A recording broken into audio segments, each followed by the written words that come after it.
Hello, আসসালামু আলাইকুম। আশা করি আপনারা সবাই ভালো আছেন। তো আজকে তো অবশ্যই থাম্বনেল দেখে বুঝে গেছেন যে আমি আজকে কথা বলবো আপনাদের হলো শটগানের ওয়ান টাইপ।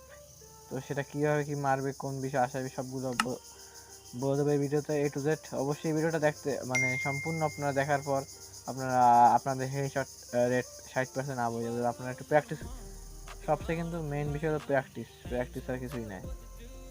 তো চলেন ভিডিও শুরু করি। তো আমি দেখতেছেন আমার পিছে কিন্তু ভিডিওটা প্লে হইতেছে। দেখেন আমি আমি মানে কীভাবে হেড মানে প্রথম করা ট্রাই করছি কিন্তু লাগে নাই হেডশটগুলো। পরে কিন্তু আমি যখন আপনাদের মানে ফায়ার যে বাটনটা দেখেন আমি সেটা মানে কিছুটা মানে ঠিক আছে সেখানে। তো একটা ফায়ার বাটন সাইজ আছে, আপনাদের ইচ্ছা মতো একটা সাইজ রাখবেন। কেউ মানে বড় রাখে, কেউ ছোটো রাখে।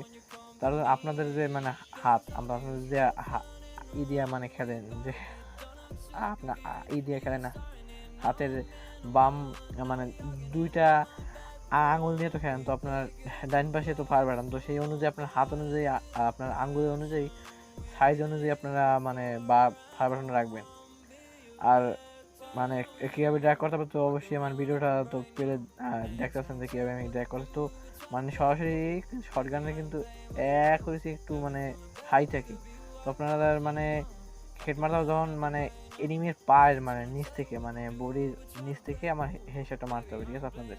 তো এটা খেয়াল রাখবেন যে দেখেন আমি হেড মার প্রথম শট মারছি কিন্তু লাগে না, পরেরটাও মিস। পরের বার এনিমি আমাকে দিল মেরে, এবং দেখেন এখানে আমার মানে নামার সাথে সাথে আমার মুভমেন্ট হয়ে গেছে। যাই হোক, তো ভিডিও যদি ফোকাস করেন দেখেন এবার আমি কীভাবে মারবো ওয়ান টাইপ। প্রথম শট লাগে মানে একটু ড্যামেজ, পরের শট ডাইরেক্ট ওয়ান টাইপ। তো আমি মারছি কীভাবে, তো ওইখানে আপনারা ভিডিওটা ছোটো করে দেখবেন যে আমি তখন ভিডিওটা মানে হেডশটটা মারছি, আমি যে জাম্প এবং ফায়ার বাটনটা করছি জ্যাক। তো এখানেও সেম ট্রিক্স করছি এবং এনি মরে গেছে, বডি শটে মরে গেছে। সেই শটে মনে পরে বড় মারছি হেডশট লাগছে, ছোটো একটা হেডশট। তো এবার দেখবেন এই দেখতে আমি জাম্প দিয়ে কিন্তু নগদে গান সুইচ বাটন ঠিক করে পরেরটা দেখেন জাম্প দিয়েই নগদ হেডশট, মানে গান চেঞ্জ করে দেখেন কিন্তু মানে ফায়ার বাটন আমি মানে সোজা উঠাই না, একটু মানে ঘুরে ঘুরেই ওঠাই। তো সেটা আপনারা দেখবেন, তাহলে বলতে পারবেন A to Z মানে কীভাবে হেডশটের ট্রিক্সটা কাজ করে। তো সেটা কিন্তু আপনাদের অবশ্যই প্র্যাকটিস করবে, যে শুধু আমার মানে ভিডিও দেখার পর যে হেড মারবেন মানে যাওয়ার সাথে তা কিন্তু না, আপনারা প্র্যাকটিস করবেন। ট্রেনিংয়ে আরও চলে যাবেন শটগান নিয়ে যাওয়ার, ওখানে যেহেতু গেইন একটা ঈদ আছে, তো আপনারা সরাসরি চলে যাবেন ট্রেনিংয়ে যাওয়ার পর শটগান নিয়ে আপনারা ওইখানে আপনারা করবেন, প্র্যাকটিস করবেন। তাহলে দেখবেন আপনাদের মানে আপনি 7 দিনের ভিতরে প্র্যাকটিস যদি মানে করেন তাহলে আপনাদের হেডশট রেট বেড়ে যাবে, আপনার শটগান কিং হয়ে যাবে যদি আপনারা মানে টিপসগুলো ফলো করেন। তো অবশ্যই যখন হেড মারবেন তখন কিন্তু আপনার ওই ফায়ার বাটনটা কিন্তু একটু রোটেক দিয়ে মানে দিয়ে অ্যাটাক করবেন, জাম্প শট এবং মারবেন ওয়ান টাইপ চেষ্টা করবেন।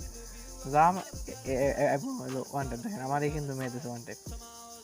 তো এখানে কিন্তু আমরা ভুল করে অনেক মানে সরাসরি গান হাতে নিয়ে দৌড়ে যাই, আমাদের মুভমেন্ট স্পিড একবারে লো হয়ে যায়। আপনি এনিমির সামনে যেই নগদ গান শেষ মানে করেই নগদে জাম এবং আপনার ড্র্যাগ করবেন, হেড লেগে যাবে। তো অবশ্যই হেড মানে সাদা অবস্থা দেখবেন যখন এনিমির গায়ে মানে আপনার যে ডটটা যাবে, যে আপনার ওই যে এমটা যদি মানে যখন লাল হবে তখন আপনার জাম এবং করবেন ড্র্যাগ, দেখবেন অটো হেডশট লেগে যাবে। তো অবশ্যই আমার ভিডিওটা দেখে বুঝে গেছেন। তো অবশ্যই যদি নতুন হয়ে থাকেন তো চ্যানেলটা অবশ্যই সাবস্ক্রাইব করবেন, নিউ চ্যানেল তো সেটা বুঝে নিই।